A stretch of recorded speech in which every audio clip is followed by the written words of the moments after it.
Hello friends, welcome to my YouTube channel Seth study point by Girish Chandra Seth. आज का topic है युगों से संबंधित यानी सतयुग, त्रेता, द्वापर और कलयुग। आइए इससे संबंधित जानकारी देकर आपको ज्ञान वृद्धि करते। भागवत के अनुसार, शास्त्रों के अनुसार धर्म 4 स्तंभों पर टिका हुआ है। 4 स्तंभ यानी 4 पैर। पहला स्तंभ है सत्य, दूसरा स्तंभ है तप, तीसरा है दया और चौथा है दान। भागवत के अनुसार भगवान श्री कृष्ण के नित्य धाम जाते ही कलयुग का आगमन धरती पर हो गया। राजा परीक्षित ने कली को सशरीर पकड़ लिया। वह चांडाल वेश में गाय और बैल को पैर से मारते हुए ले जा रहा था। राजा परीक्षित ने वृषभ यानी बैल रूपी धर्म से पूछा कि तुम्हारे 3 पैर किसने तोड़ दिए? तो धर्म रूपी वृषभ ने अपना परिचय देते हुए कहा, मैं धर्म हूँ। मेरे सतयुग में सत्य, तप, दया, दान रूपी 4 पैर थे। सतयुग में मेरे पैर सुरक्षित थे, चारों पैर सुरक्षित थे। त्रेता युग के आते ही मेरा एक पैर यानी सत्य कमज़ोर पड़ गया, अर्थात टूट गया। मेरे 3 पैर रह गए। द्वापर युग में आते ही मेरे 2 पैर कमज़ोर हो गए, सत्य और तप यानी 2 पैर, 2 स्तंभ कमज़ोर पड़ गए और 2 पैर रह गए। सत्य तप कमज़ोर हो गए और 2 पैर रह गए। कलयुग आते ही मेरे 3 पैर सत्य, तप और दया कमज़ोर पड़ गए यानी टूट गए। सत्य, तप, दया तीनों कमज़ोर होते चले गए। कलयुग में एक ही पैर से, जिसमें केवल दान है, मैं चल रहा हूँ। इनको कमज़ोर होने पर अधर्म के 4 पुत्र कौन से हैं? लोभ, अनीति, कलह और दंभ।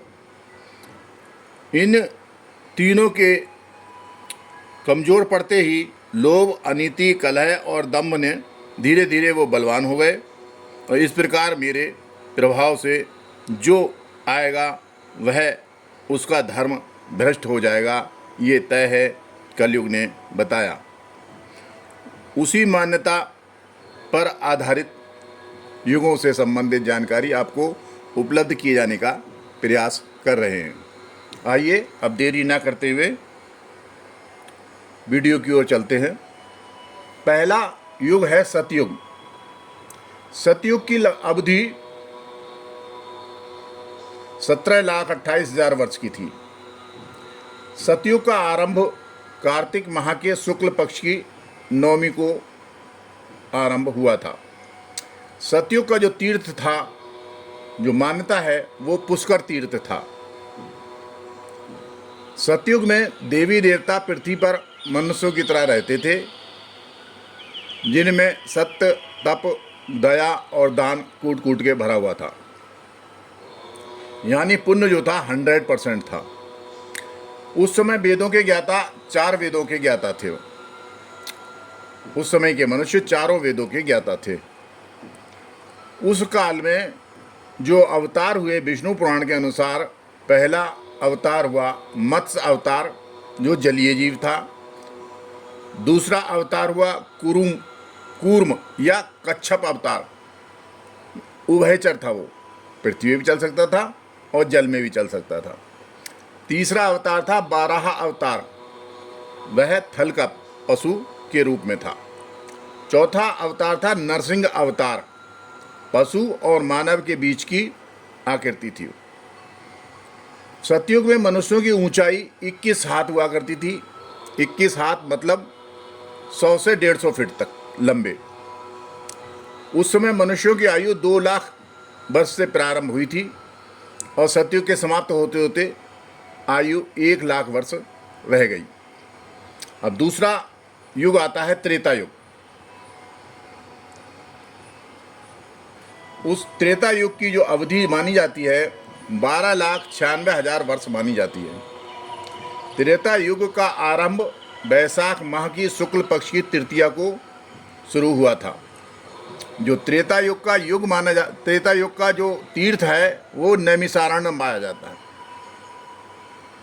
उस समय तप, दया और दान 3 स्तंभ रह गए थे। सत्य कमजोर पड़ गया था, यानी 75% पुण्य रह गया था। उस समय के मनुष्य 3 वेदों के ज्ञाता थे। उस समय जो अवतार हुए थे त्रेता युग में 52 अवतार हुआ था बौना मानव के रूप में। परशुराम अवतार हुआ था शस्त्र प्रयोग करने वाले मनुष्य के रूप में, और श्री राम अवतार हुआ था समुदाय में रहने वाले मानव के रूप में। त्रेता युग में मनुष्यों की ऊंचाई 14 हाथ यानी 70 से 90 फीट तक हुआ करती थी। उस समय मनुष्यों की आयु 1 लाख वर्ष से शुरू हुई थी और त्रेता युग समाप्त होते होते 10,000 वर्ष तक रह गई थी। तीसरा युग आता है द्वापर युग। 8,64,000 वर्ष का माना जाता है। द्वापर युग का प्रारंभ माघ माह के कृष्ण अमावस्या की तिथि को शुरू हुआ था। द्वापर युग का जो तीर्थ है वो कुरुक्षेत्र कहलाता है। उस समय दया और दान 2 सर्वोपरि थे। सत्य और तप कमजोर पड़ गए थे, यानी 50% पुण्य रह गया था। उस समय के मनुष्य 2 वेदों के ज्ञाता हुआ करते थे। उस समय में श्री कृष्ण अवतार पशुपालक के रूप में और श्री महात्मा बुद्ध अवतार कृषि पालक के रूप में हुए थे। उस समय के मनुष्यों की ऊंचाई 7 हाथ यानी 40 से 50 फीट तक हुआ करती थी। उस समय के मनुष्यों की आयु 1000 वर्ष से प्रारंभ हुई थी और द्वापर युग समाप्त होते होते 1000 वर्ष तक हो गई थी। उस समय दया और दान 2 स्तंभ सर्वोपरि थे। सत्य और तप कमजोर पड़ गया था। चौथा युग है कलयुग, जो वर्तमान में चल रहा है। 4,32,000 वर्ष का माना जाता है। कलयुग का प्रारंभ भाद्रपद के कृष्ण पक्ष की त्रयोदशी से शुरू होता है। कलयुग का जो तीर्थ है वो गंगा कहलाता है। कलयुग में मात्र दान स्तंभ रह गया है। सत्य, तप और दया कमजोर हो गई है।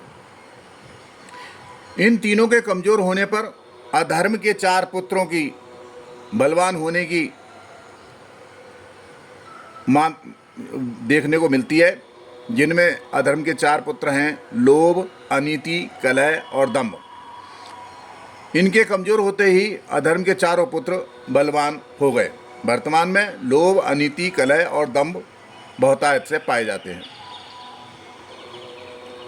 उस समय का तीर्थ, इस समय का कलयुग का तीर्थ जो है वो गंगा कहलाती है और पुण्य मतलब 25% रह गया है।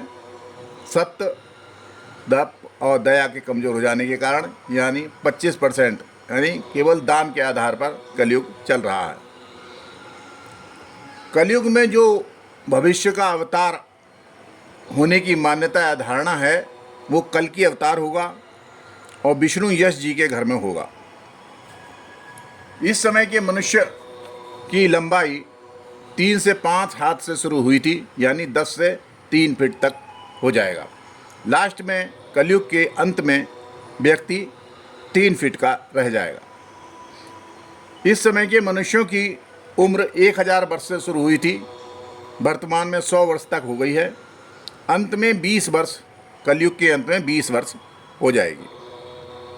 इस प्रकार चारों युगों के संबंध में आपको सामान्य जानकारी दी। इस जानकारी का इस वीडियो को पढ़कर, इस वीडियो को देखकर आप लोग धर्म के संबंध में लाभ प्राप्त करें। यदि वीडियो अच्छी लगी हो तो वीडियो को लाइक करें, कमेंट करें, शेयर करें और चैनल को सब्सक्राइब करें। Thank you. जय हिंद, जय भारत।